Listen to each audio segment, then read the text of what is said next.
Time to see what the top 10 best SNES games are. In my opinion, of course. If you haven't seen the first part of the countdown, make sure to check it out first. Number 10. Super Mario Kart. Before the release of Super Mario Kart, games starring Mario had mostly been confined to being 2D platformers. Sure, Mario had appeared in other games, mostly in cameos, but the core Mario games hadn't strayed very far from the model set by the first Super Mario Bros. It can be argued that the success of this game is what led to Mario branching out into just about every video game genre imaginable, from puzzle games to RPGs and more.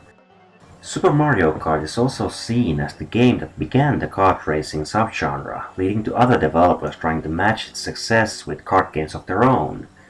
Super Mario Kart is also the first time when numerous characters from the Mario universe appeared together in a non-platforming game, so Super Mario Kart is certainly a very influential game, but under all that, it's also a great game. The later Mario Kart games have added elements to the series, but the core experience was already in place in Super Mario Kart. Some people still see the first one as the best in the series because it has no unnecessary gimmicks, just the basics that made the series great. Number 9. Earthbound. Next up is one of the cult classics of the SNES library. Earthbound is, despite its name, the second game in the RPG series known as Mother. When people think about RPGs on the SNES, the setting that most likely comes to mind is medieval fantasy, or maybe even sci-fi or steampunk, but Earthbound takes place in a fictional version of North America and parodies both it and the RPG genre in general. However, the game is not just parodying the genre, it is also a great RPG on its own right. The characters are memorable, the story is well told, and the gameplay is solid. Many RPG fans tend to overlook Earthbound, perhaps because of its unusual style and setting. I should know, I was one of them, but this is a game that should not be missed for any reason. Number 8. Super Castlevania 4. Castlevania was one of the first big NES franchises to make the jump to the SNES and the 16-bit era, doing so well before other series such as Mega Man, Contra or Double Dragon made the transition. It also showed how the transition should be handled. Everything in the game was a significant upgrade compared to its predecessors. The gameplay was much more fluent, giving the player more control over the character, including the ability to attack at 8 different directions. The graphics were updated while still keeping the visual style of the previous games, and the soundtrack was one of the best out of any game released on the SNES. In fact, many still consider Super Castlevania 4 to be the pinnacle of the series. Whether that's true or not, the game is still a near masterpiece, and easily among the best SNES games ever released. Number 7. Mega Man X. The original Mega Man games on the NES have always been among my favorite video games, so when I first heard about there being more Mega Man games on the SNES, I was naturally excited. What the game turned out to be, however, was very different from what I had expected. Like what Konami did with Castlevania and Contra when they moved those series to the SNES, Capcom did much more with Mega Man than just update its graphics. Of all the big NES series that made the transition to 16 bits, Mega Man X may be the most impressive. Mega Man was given several new abilities, such as being able to scale walls, and the gameplay was overall made much faster compared to the NES games. Mega Man X is one of the high points of the Mega Man franchise and one of the best 2D platformers on the Super Nintendo. Number 6. Super Mario World. Super Mario World is the culmination of all the experience gained from making the previous Mario games on the NES. It built on all the already established elements of the series and put in place many of its own that have since carried over to many of the later games in the series. Practically every 2D Mario game after this has followed the template set in Super Mario World, proving just how influential the game was. It also introduced the world to one of the most famous Nintendo characters of all time, Yoshi. But in the end, it all comes down to how fun the game is, and Super Mario World is certainly that. It can even be argued that none of the Mario games since this one have surpassed it. For me, this isn't quite the best that the series has to offer, but it's not very far from that either. Number 5. Secret of Mana. Going back to the genre that in many people's minds defined the 16-bit era and the SNES, Secret of Mana is one of the best RPGs on the system, and arguably one of the best RPGs of all time. Mana took a much more action-oriented approach to the genre with its real-time battle system, as opposed to the more traditional turn-based systems found in most RPGs at the time. Secret of Mana also featured co-op multiplayer in which up to 3 players were able to play through the game together. This was almost unheard of in the genre back then.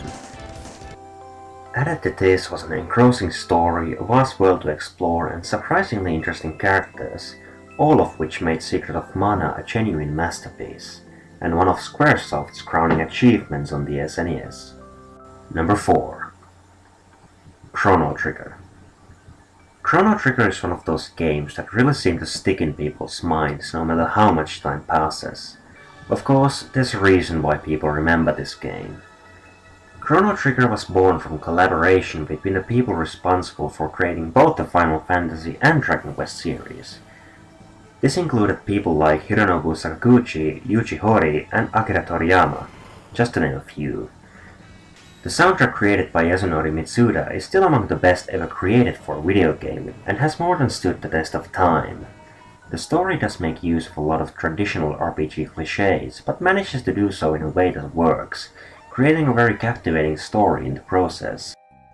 This is also helped by Chrono Trigger's multiple endings, which give it a very high replay value. Many people still consider Chrono Trigger the best RPG of all time, and even the best overall game ever made. While I won't go quite that far, I can't really say they're wrong either.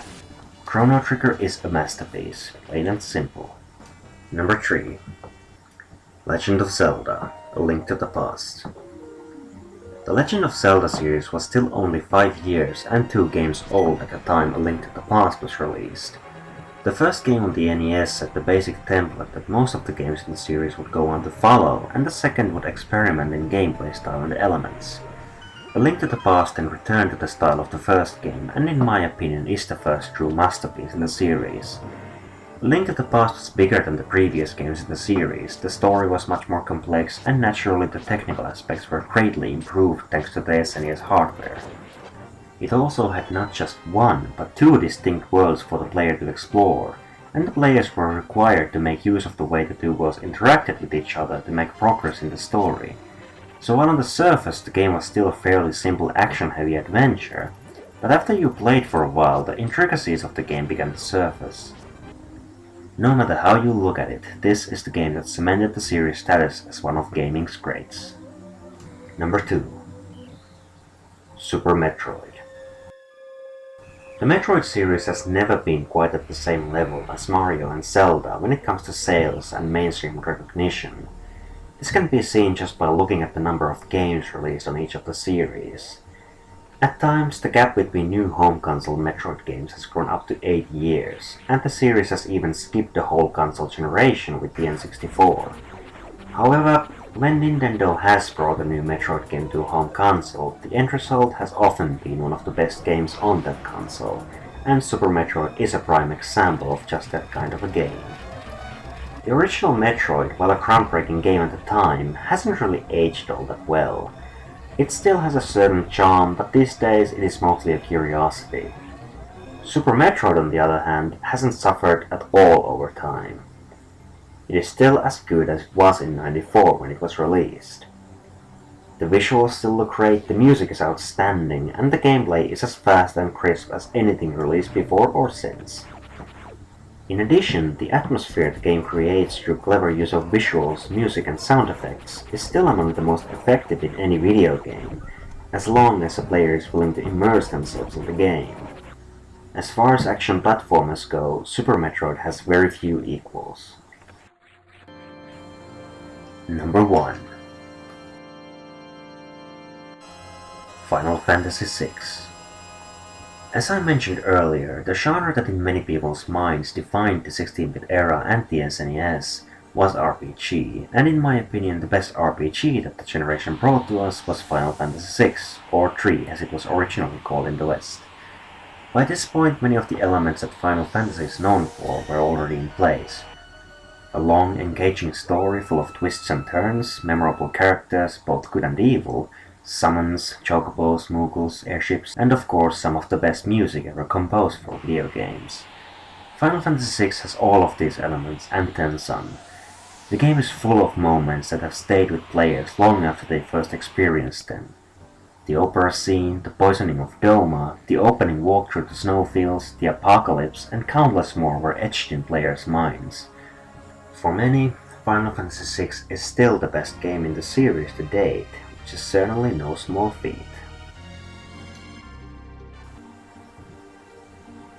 And now that the list is over and you know what I think are the best games on the SNES, go ahead and tell me in the comments what you think are the best games on the console.